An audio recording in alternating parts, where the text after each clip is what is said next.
رسول اللہ صلی اللہ علیہ وسلم نے فرمایا جب فجر ہوتی ہے، ابھی سورج طلوع نہیں ہوتا، اس کی کرنیں بھی آسمان پہ بلند نہیں ہوتی، اس سے پہلے اندھیرے میں شیطان آ کے ہر انسان کی گردن کے پیچھے 3 گیریں لگاتا ہے۔ سن رہے ہیں آپ؟ ہر انسان اس کی گردن کے پیچھے 3 گیرے لگاتا ہے۔ ایک بات سمجھ لیجئے، جو گیرا لگانے والا ہو وہ شیطان ہے، جادوگر ہے۔ اس حدیث سے پتہ چلا۔ وَمِن شَرِّ النَّفَّاثَاتِ فِي الْعُقَدِ کیا ترجمہ ہے؟ اے اللہ میں پناہ مانگتا ہوں آپ کی ان عورتوں کے شر سے جو گروں میں پھونکنے والی ہیں، جس کو آپ کہتے ہیں نا گانٹ، غوٹا ورکڑا عورت، یہ جو آپ کہتے ہیں نا، یہ ہمارے معاشرے میں جو یہ جادوگر ہے، اسلام میں نہیں۔ وَمِن شَرِّ النَّفَّاثَاتِ فِي الْعُقَدِ، شیطان 3 گرے لگاتا ہے۔ یا رسول اللہ پھر اس کا حل کیا ہوگا؟ صلی اللہ علیہ وسلم، یہ گرے کیسے کھلیں گی؟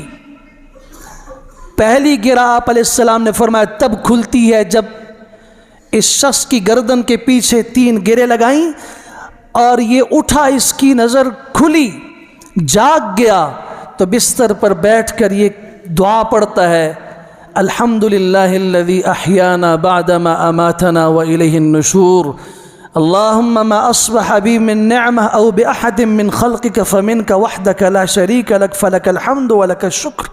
اللہ کی تعریف کرتا ہے، صبح کی دعائیں پڑھتا ہے، پہلی گرہ کھل جاتی ہے۔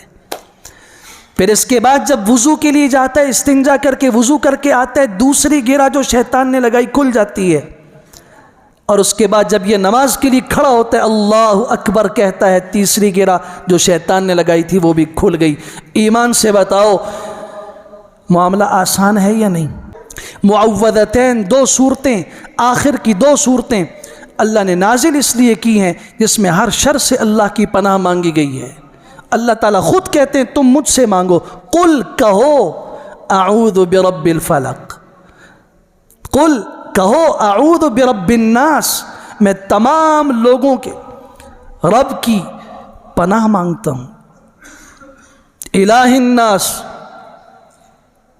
ملک الناس، الہ الناس، کس سے؟ من شر الوسواس الخناس الذی یوسوس فی صدور الناس من الجن، وہ جنوں میں سے ہو، والناس انسانوں میں سے ہو۔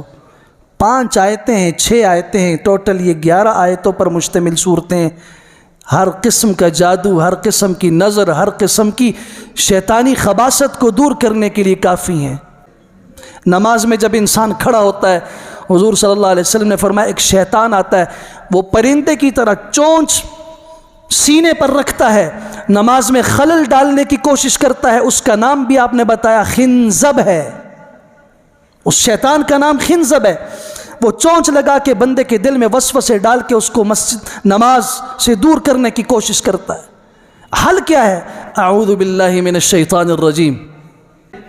سعد بن ابی وقاص رضی اللہ عنہ فرماتے ہیں اللہ کے رسول صلی اللہ علیہ وسلم نے فرمایا میرے شہر کے اندر اللہ نے بڑی برکت پیدا کی ہے، اس میں کوئی شک نہیں، مدینہ منورہ ہم مسلمانوں کے دل کا ٹکڑا ہے، جس کے دل میں مدینہ کی محبت نہیں وہ مومن نہیں ہے۔ آپ علیہ السلام نے تو یہ فرمایا جو شخص مدینہ میں مرنے کی دعا کرتا ہے، تمنا کرتا ہے اللہ مجھے موت مدینہ میں دے، یہ جہاں پہ بھی مرے گا کل قیامت میں مدینہ سے اٹھے گا اور میرے سایہ رحمت کے اندر نیچے ہوگا، میں اس کی شفاعت کروں گا۔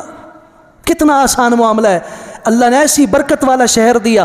آپ علیہ السلام نے فرمایا جس آدمی نے صبح کی من یصبح بسبع تمرات عجوہ، وہاں کی سب سے عمدہ کھجور عجوہ ہے، حوالی کی، نام لیا آپ نے حوالی کی، حوالی کی جو عجوہ کھجور کے 7 دانے، روز صبح سویرے 1 دانہ عجوہ کا کھائے گا، آپ علیہ السلام نے فرمایا لم یضرہ ذلک اليوم السم والسحر، آپ علیہ السلام نے فرمایا اس دن نہ کوئی زہر اس پہ اثر کرے گا، نہ ہی اس پر کوئی جادو اور کوئی جن اور کوئی سایہ اور کوئی چیز ایسی اثر کرے گی۔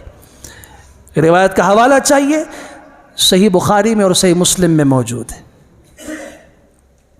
سورہ یاسین پڑھیے صبح کے وقت، الحمدللہ ہمارے یہاں معمول ہے، طلبہ ہوں، محلے کے لوگ ہوں، سورہ یاسین اس لیے پڑھتے ہیں، آپ علیہ السلام نے فرمایا صبح پڑھی جائے، شام تک ہر شر سے اللہ اس کی حفاظت کرے گا۔